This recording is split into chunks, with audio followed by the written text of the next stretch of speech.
Hello all, welcome to the Universal Group of Institution Bangalore. We all know that UPSC has come up with its notification for 2025 and on 22nd of January they have come up with this notification.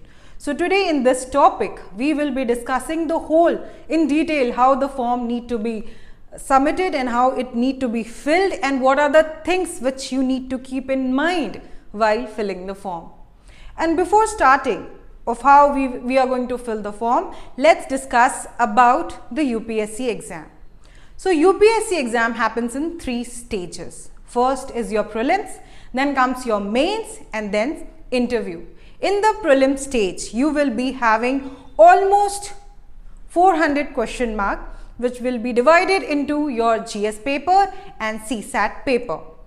For mains, you will be having 9 papers, GS paper 1, 2, 3, 4, your essay papers, optional papers and then your compulsory and qualifying paper of English and Hindi.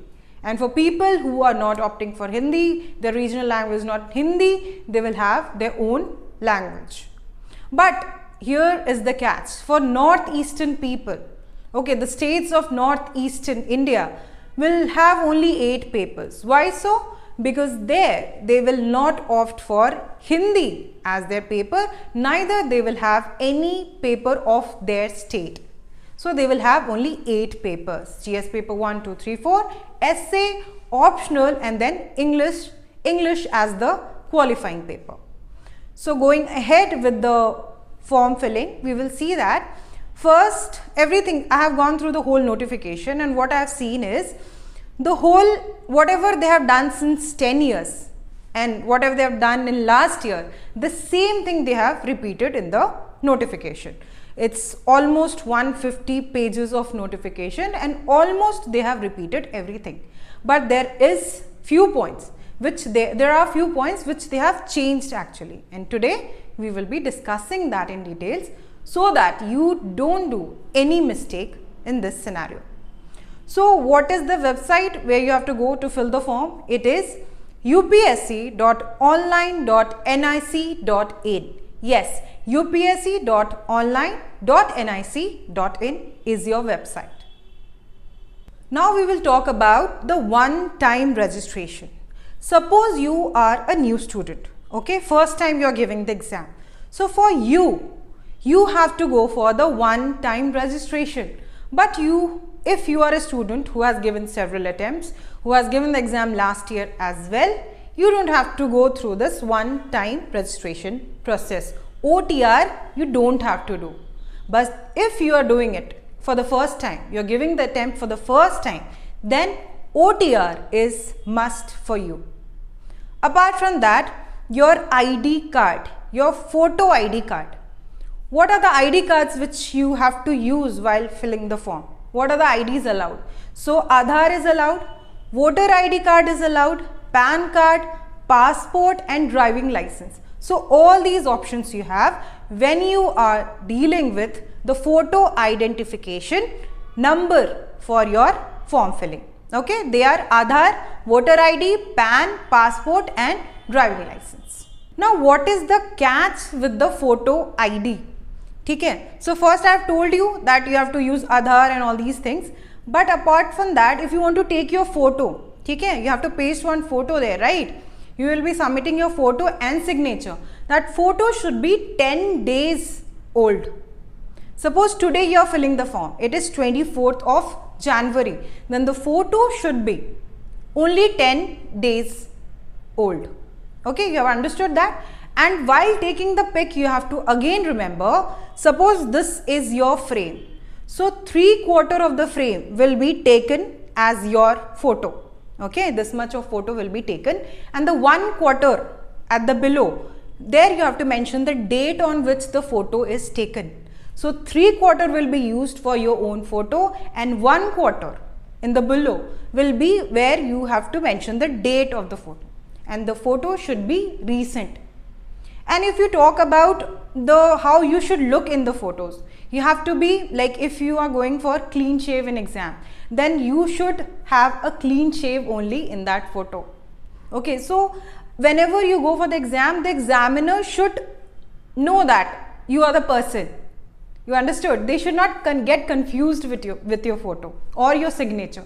So beforehand, whatever signature you are putting in your form, that same signature you have to practice and you have to give while you are writing your paper. Okay? Now we will discuss the age criteria. So for general, if you all know, if you have given the exam previously also, for general candidate it is 21 to 32 years. Okay.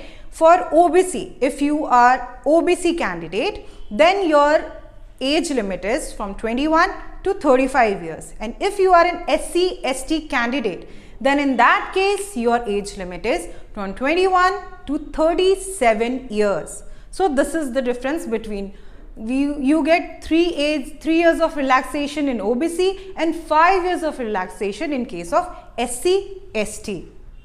One more important thing while doing the one-time registration is your date of birth, and your date of birth should be similar of what you have mentioned in your metric certificate. Okay, the date which you have mentioned in your metric certificate, same date should be used as your birth date for your one-time registration.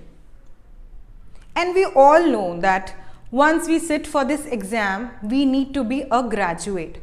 Suppose you are filling the form now on 24th of January, then you have to be very ready with your graduation marks.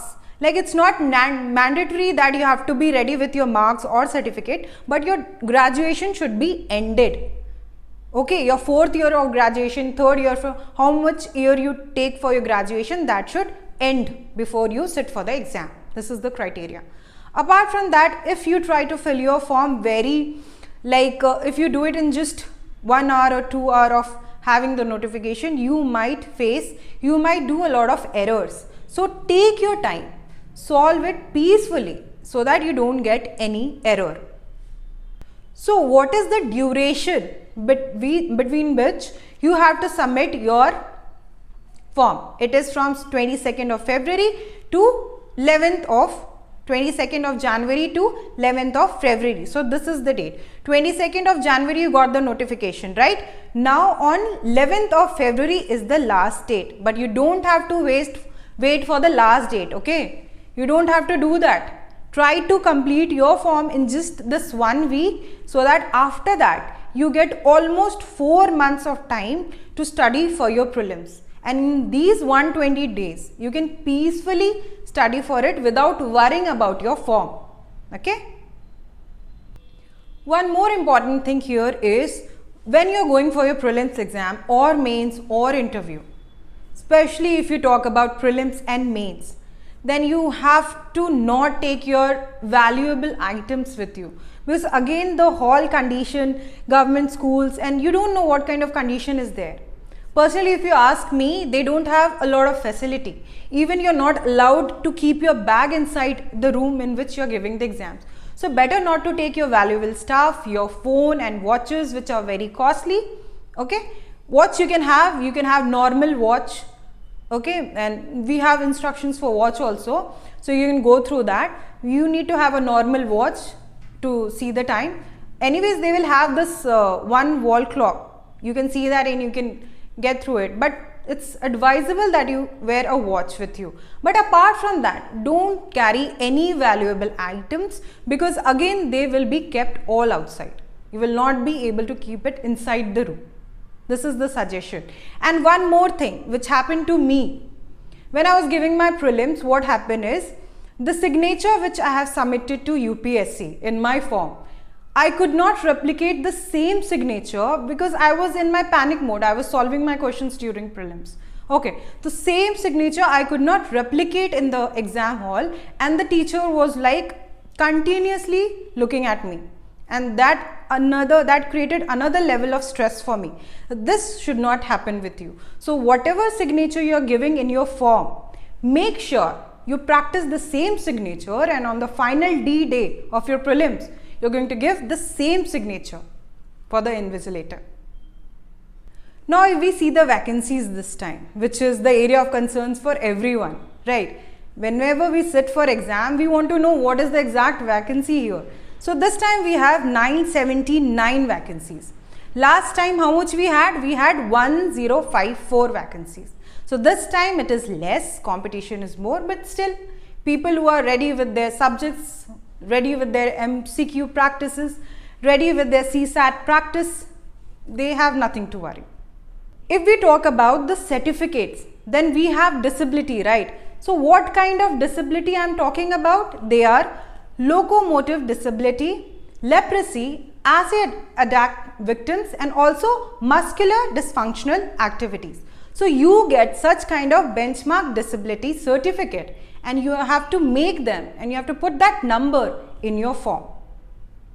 If we talk about the number of attempts, for general we all know that it's 6 attempts. Yes, your age limit is from 21 to 32 and you have got 6 attempts. If we talk about the OBC, then they have fewer more attempts because the age limit is 35.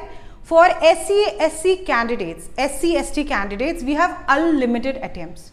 And for physical disabled person, we have 9 attempts. Physical disabled people will be having 9 attempts. Now if we talk about the attempts, how they are counted. Even if you sit for the one paper, suppose you are sitting for the GS wala paper, that is paper 1, and you are not sitting for the paper 2, the attempt is counted. Even if you come to the center and you start the paper, you don't even finish it, the attempt is counted. So either of the paper if you give, your attempt is counted. So don't be in the false consciousness that I have just given one paper, I have not given the second paper, so the attempt will not be counted, it will be counted. So be very clear with that. And again, if you are opting for IAS, IFS, IPS, what is the criteria? Suppose this time you have cleared IPS, then again next year if you want to sit for your rank improvement, you can sit. But this time if you have already become an IAS officer or an IFS officer, then you cannot sit, okay, for your rank improvement. You cannot sit. It's allowed only for IPS and below rank cadres. So if we talk about the payment is very less, but still the female candidates of all the category, female of OBC, SC/ST, general, all the female candidates will be not paying any fees for this form. But for males will be having, the general category male and OBC male will be having 100 rupees of fees for submitting this form. You have to decide your optional subject before you fill the form. Suppose you want to take public administration, you want to take PSIR, you want to take economics, you want to take geography, then you have to be well prepared beforehand only which optional you have to take, because then you have to mention it here. Apart from that, if we talk about OBC certificate, then you have to have this non-creamy layer certificate, which is only, like they have to be only from 3 years. Like past 3 years, like if you are sitting this year, then from 2021 to 2024 income you have to show, and the certificate need to be issued from April 2024. It should not be outdated, and if it's outdated you have to again update it before the last date of your form filling, which is 11th of February. So we have talked about the compulsory papers during the main examination, right? We have 9 papers and there are 2 compulsory papers which are qualifying. So when it comes to the state of northeastern states like Manipur, Meghalaya, Mizoram, Nagaland, Sikkim, they don't have to sit for the Hindi paper. Okay, in that case they will be writing only 8 papers. And what is the marks for qualifying? You have to just get 75 out of 300. 75 out of 300 in Hindi and English. If you talk about the compulsory paper, qualifying paper, you have to just get 75 out of 300. CSAT is becoming very difficult day by day. Even the people who have cracked CAT, they are prepared for CAT examinations, they are IITians, they are from IIMs, they are not able to solve the CSAT paper. So one suggestion I want to give it to all of you: pay equal weightage and equal time to the CSAT paper as well. These days the paper difficulty level has increased like anything, and even people who have graduated from IITs and IIMs find it very challenging to solve the questions of the CSAT. If we talk about the photo, the photograph which you have taken. We have already talked about the 3/4 and 1/4 portion. Apart from that, it need to be in JPG format. Okay, JPG format mein it should be, and it should be, the photo should be of 300 KB and your signature need to be of 20 KB. So you have to keep this in mind. Okay, should be at least 20 KB. No, it's not like that. The minimum is 20 KB and the highest is 300 KB. Both the photograph and signature, you have to have the space, that is 300 KB to 20 KB. You have to keep this in mind before posting it or before clicking it. Last but not the least, we will talk about the pen. A lot of students are really confused that whether they can use gel pen, whether you can use pencils, what kind of medium they should use for highlighting the OMR sheets. So UPSC has told it very clearly that you have to go for black ball pen. Okay, black ball pen you have to carry while you are filling your OMR sheet in your prelims exam. When you sit for your mains exam, in that case you can use gel pen, whatever pen you feel like in which your handwriting is good. For mains you can use such pen. Again, for filling the OMR, I think you need this black ball pen only, because this black ball pen is very sensitive for your OMR sheet. Like, you will get the OMR sheet, machine will be able to capture your selections very easily. And one more thing, suppose you have you have negative marks in your prelims exams, right? So when you're not giving answer to any specific question, that doesn't mean that you will get a negative mark. So when you're not answering, you will not get any negative mark. So these are overall discussion which I wanted to do with all of you before you start filling your form. And if you have any doubts, you can ask in the comment below. I will be very happy to cater all those doubts, because I myself have filled the forms like 2-3 times and now I have the experience, and I know it will be like, for newcomers it will be really very difficult to fill the form. So you can always take the help of your friends, you can always take help of the people who have already done it. So that's all for today. I hope it was good, and if you have any doubt, you can have your question in the comments below. That's all for now. Stay tuned with us.